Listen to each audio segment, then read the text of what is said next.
नमस्कार मित्रांनो, मी मकरंद केतकर सोपं सोपं सायन्सच्या नवीन भागामध्ये आपल्या सर्वांचं स्वागत करतो. मित्रांनो, आपल्या आजच्या व्हिडिओचा विषय आहे पक्षी मरताना कुठे जातात. म्हणजे हा चमत्कारिक प्रश्न आपल्याला वाटू शकतो, कारण या पृथ्वीवर मेलेला प्रत्येक जीव हा या पृथ्वीवरतीच असतो. भले आपल्याला दिसत नसला तरी तो इथेच कुठेतरी असतो, त्याचा मृतदेह किंवा कलेवर.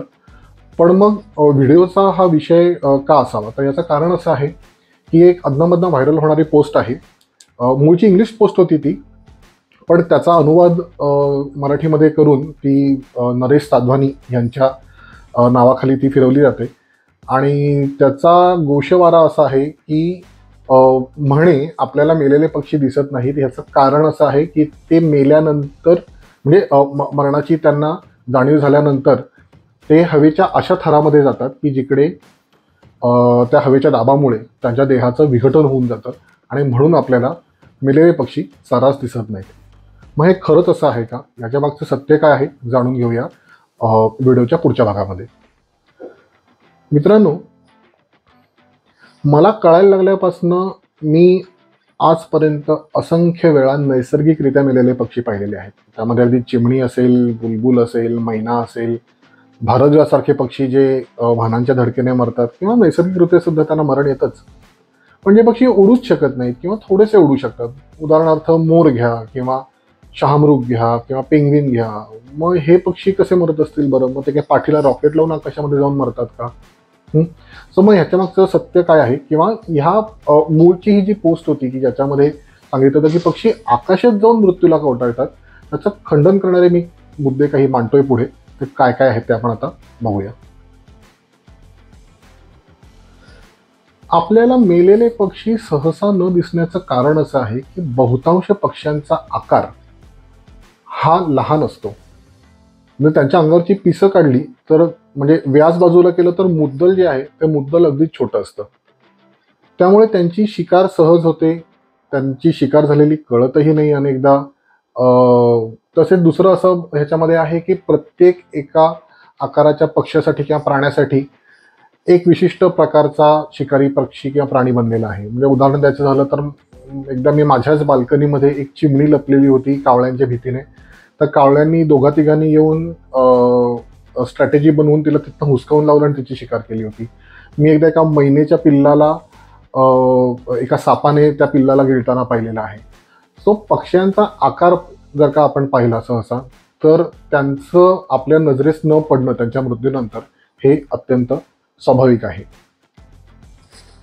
दुसरी गोष्ट अशी आहे की निसर्गामध्ये मृतदेहाची विल्हेवाट लावण्यासाठी एक साखळी कार्यरत असते. मग त्याच्यामध्ये उदाहरण द्यायचं झालं तर समजा एखादा मोठा प्राणी मेला असेल तर सुरुवातीला गिधाडं येऊन त्याची कडक झालेली चामडी फाडण्याचं काम करतात. त्यानंतर मग कोल्हे, कुत्री याच्यासारखे प्राणी येतात. मग त्याच्यानंतर रानडुकरं म्हणा किंवा तत्सम प्राणी येतात. असे अनेक प्रकारचे प्राणी, पक्षी, कीटक, सरीसृप येऊन piece by piece, bit by bit त्या देहाचं विघटन करत जातात, त्याला डिसमेंटल करत जातात आणि इव्हेंच्युअली त्याच्यामधले जे न्यूट्रियंट्स आहेत, त्यातले मधले जे नैसर्गिक घटक आहेत त्याच्या देहामधले, ते हळूहळू करून निसर्गामध्ये म्हणजे मातीमध्ये परत मिसळतात. पक्ष्यांचा आकार आपण जर का लक्षात घेतला तर पक्ष्यांच्या देहाचं विघटन होणं ही काही फार लांबवर चालणारी प्रक्रिया नाही आहे. त्याच्यामुळे अगदी एका घासात त्यांना खाण्यापासून ते तुकड्या तुकड्यामध्ये त्यांच्या देहाचं विघटन करणं, ही सगळी जी प्रक्रिया आहे ती खूप कमी वेळामध्ये पार पडते. आणि म्हणून सुद्धा आपल्याला निसर्गामध्ये मेलेला पक्षी सहज किंवा चटकन नजरेस पडत नाही. जगभरामध्ये लोक हौसेने पक्षी पाळतात. त्याच्यामध्ये बजरीगर सारखे किंवा मुनियासारखे छोटे पक्षी असतील किंवा अगदी मोठे मोठे पॅराकिट्स असतील. काही लोक तर हौसेने शहामृग सुद्धा पाळतात. पण ह्या अशा लोकांनी कधी असा एखादा विचित्र प्रकार किंवा पक्ष्यांची मरण्यापूर्वी अशी एखादी धडपड कोणी रेकॉर्ड केलेली आहे का? मला तरी माझ्या ह्या विषयाचा अभ्यास करताना असे कुठले रेकॉर्ड आढळले नाहीत. तर मी स्वतः लहान असताना अनेकदा हौसेने घरी पोपट वगैरे पक्षी आणून पाळलेले आहेत. आणि त्यांचा मृत्यू जवळ आल्यानंतर त्यांनी अशा प्रकारची कुठलीही पिंजऱ्यातून बाहेर पडण्याची किंवा पिंजऱ्याचं दार उघडून बाहेर पडण्याची धडपड केली नाही. शांतपणे त्यांनी पिंजऱ्यामध्येच मृत्यूला कवटाळलं. त्यामुळे पक्षी मरणाची जाणीव झाल्यानंतर आकाशामध्ये जाऊन स्वतःच्या देहाचं विघटन करून घेतील, ही गोष्ट मला नक्कीच अतार्किक वाटते. दुसरा माझा एक असा कयास आहे की निसर्गामध्ये असं घडतं बरं का, की ज्या वेळेला एखाद्या प्राण्याला किंवा पक्ष्याला स्वतःच्या मृत्यूची जाणीव होते, तर अशा वेळेला ते एकांतवास पत्करतात, जेणेकरून त्यांना शांततेत मरण येईल. त्यांची शेवटची घटका जवळ आलेली असताना त्यांना कोणी डिस्टर्ब करणार नाही. मी आता हा पक्षाचा संदर्भ नाही याच्यामध्ये, पण मी एक डॉक्युमेंटरी फिल्म पाहिली होती ज्याच्यामध्ये रणथंबोरमधली एक वाघीण, तिचा मृत्यू जवळ आल्यानंतर ती पाण्यापाशी गेली आणि तिने पाणी प्यायलं आणि तिथे झाडाच्या सावलीमध्ये विसावली ती, आणि काही तासांमध्ये तिने तिचा देह ठेवला.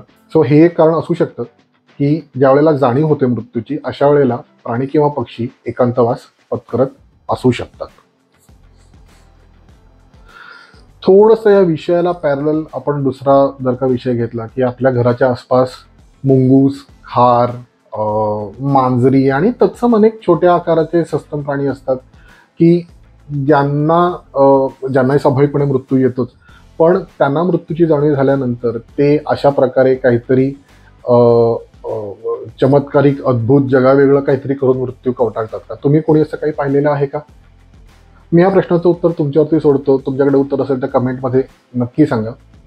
आजचा एपिसोड तुम्हाला आवडला असेल तर शेअर करा, लाईक करा, कमेंट करा आणि हो, सबस्क्राईब करायला विसरू नका. भेटूया पुढच्या भागामध्ये. धन्यवाद.